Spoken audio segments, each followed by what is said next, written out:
नमस्कार शिक्षक साथियों, स्वागत है आपका आज की वीडियो में आपके अपने YouTube चैनल प्राइमरी ई पाठशाला में।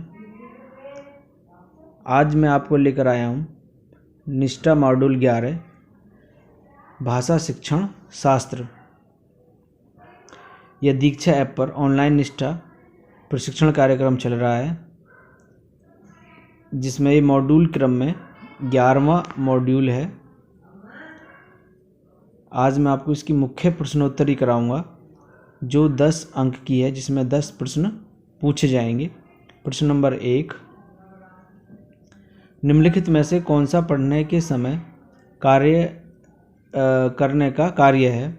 शिक्षक का घर से पाठ पढ़कर आना और कक्षा में उसी को पढ़ाना, कक्षा को 4 या 2 के समूह विभाजित करना और पाठ को बारी बारी से पढ़वाना, शिक्षक बच्चों को समझ के साथ पाठ को डिकोड करने को कहना, शिक्षार्थियों को कल्पना करने के लिए कहना कि वे कहानी के पात्रों में से एक हैं और अनुभवों की डायरियों में लिखने को कहना, शिक्षक व पाठकों के विचारों के बारे में शिक्षार्थियों के साथ एक संपूर्ण कक्षा गतिविधि के रूप में चर्चा करना। इसका दूसरा विकल्प सही है, कक्षा को 4 या 2 से समूहों में विभाजित करना और पाठ को बारी बारी से पढ़वाना। यह विकल्प इसका सही है। अगला प्रश्न, एक पूर्व पठन कार्य का उद्देश्य है शिक्षार्थियों से उनके पिछले ज्ञान के बारे में बात करना, पाठ के विचारों के साथ सीखने वाले के पिछले अनुभव और ज्ञान को जोड़ना, कठिन शब्दों को खोजने के लिए शिक्षार्थियों को स्वयं पढ़ने के लिए कहना, पाठ के लेखन और पढ़े जाने वाले नए शब्दों के बारे में बात करने के लिए नए पाठ की शुरुआत करना।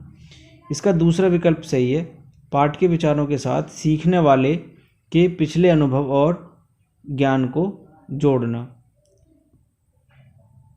एक पूर्व पठन कार्य का उद्देश्य है। विकल्प 2 सही है। अगला प्रश्न, पढ़ना अर्थ गढ़ना है, इस कथन से क्या अभिप्राय है? पढ़ना पाठ के वर्णमाला और शब्दों के अक्षरों का डिकोडिंग है। पढ़ना ध्वनि समूह शब्दों और वाक्यों को सीखने से शुरू होता है। पढ़ना शिक्षार्थियों को विषय वस्तु के साथ विभिन्न अर्थ जोड़ने के लिए प्रोत्साहित करता है। पढ़ना पाठ के विचारों को समझाना है। तो पढ़ना अर्थ गढ़ना है का विकल्प 4 सही है। पढ़ना पाठ के विचारों को समझना है। अगला प्रश्न,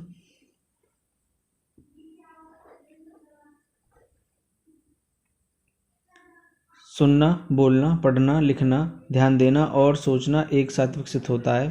हमें बताना है इसमें कौन सा विकल्प सही है। सुनना, बोलना, पढ़ना, लिखना, ध्यान देना और सोचना एक रैखिक तरीके से विकसित होता है। लिखने से पहले सुनना, बोलना और पढ़ना विकसित होता है। लेखन एक भाषा सीखने में शिक्षार्थियों द्वारा विकसित किया जाने वाला अंतिम कौशल है। इसका विकल्प पहला सही है। सुनना, बोलना, पढ़ना, लिखना, ध्यान देना और सोचना एक साथ विकसित होता है। अगला प्रश्न, जब बच्चे स्कूल में प्रवेश करते हैं तो हमें भाषा कौशल का निर्माण करना है, वाक्य और कहानियाँ पढ़ने के लिए उन्हें पढ़ाना शुरू करना है, उन्हें वर्णमाला के अक्षर पढ़ाना शुरू करना है, मौखिक कर्ण साधनों के माध्यम से भाषा के साथ परिचित कराना है। विकल्प 4 सही है इसका। जब बच्चे स्कूल में प्रवेश करते हैं तो हमें मौखिक कर्ण साधनों के माध्यम से भाषा से साथ परिचित कराना है। अगला प्रश्न, निम्नलिखित में से कौन सा कथन सही है?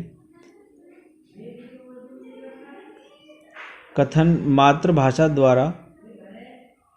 मातृभाषा दूसरी भाषा की शिक्षा में हस्तक्षेप करती है। दूसरी भाषा सीखने में मातृभाषा न तो समर्थन करती है और न ही हस्तक्षेप करती है। मातृभाषा दूसरी भाषा सीखने के लिए एक संसाधन है। मातृभाषा दूसरी भाषा सीखने का समर्थन करती है।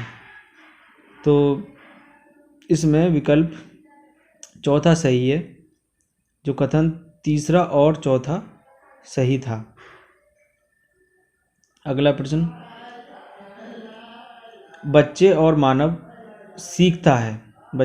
सीखते हैं स्कूल में केवल मातृभाषा, काफ़ी प्रयास के बिना मातृभाषा, बिना किसी प्रयास के विदेशी भाषा और चौथा विकल्प है बहुत प्रयास से मातृभाषा। तो बच्चे और मानव जो सीखते हैं काफ़ी प्रयास के बिना मातृभाषा को सीख पाते हैं। चलते हैं अगले प्रश्न की तरफ। भाषा सीखने में केंद्रीयता का अर्थ है कि सभी सीखना मूल रूप से भाषा सीखना है। सभी भाषा सीखना मूल रूप से विषय वस्तु सीखना है। विषय वस्तु को भाषा की चिंता नहीं करनी चाहिए। भाषा शिक्षण का केंद्रीय उद्देश्य केवल विषय वस्तु पर केंद्रित है। इसका विकल्प 1 सही है। सभी सीखना मूल रूप से भाषा सीखना है। अगला प्रश्न, मातृभाषा आधारित बहुभाषिता क्या है? सभी बच्चे सीखने के प्रारंभिक वर्षों के दौरान अधिक से अधिक भाषाएं सीखते हैं। स्कूल में सभी बच्चे केवल एक ही भाषा और अंग्रेजी सीखते हैं। सभी बच्चे राज्य भाषा के माध्यम से सीखते हैं। चौथा विकल्प है, सभी बच्चे अपनी मातृभाषा में स्कूली शिक्षा शुरू करते हैं और कई भाषाओं को जोड़ते हुए आगे बढ़ते हैं। इसका विकल्प 4 सही है। सभी बच्चे अपनी मातृभाषा में स्कूली शिक्षा शुरू करते हैं और कई भाषाओं को जोड़ते हुए आगे बढ़ते हैं। तो मातृभाषा आधारित बहुभाषिता का जो विकल्प है वो विकल्प चौथा सही है। अगला प्रश्न, भाषा सीखने की रणनीति के रूप में बहुभाषिता का क्या अर्थ है? माध्यम और आकलन के रूप में एक ही भाषा के विषय वस्तु सीखना, कई भाषाओं का सीखना सिखाना और शिक्षण, कक्षा में शिक्षण अधिगम के लिए बच्चों की भाषा का उपयोग करना, त्रिभाषा सूत्र को लागू करना।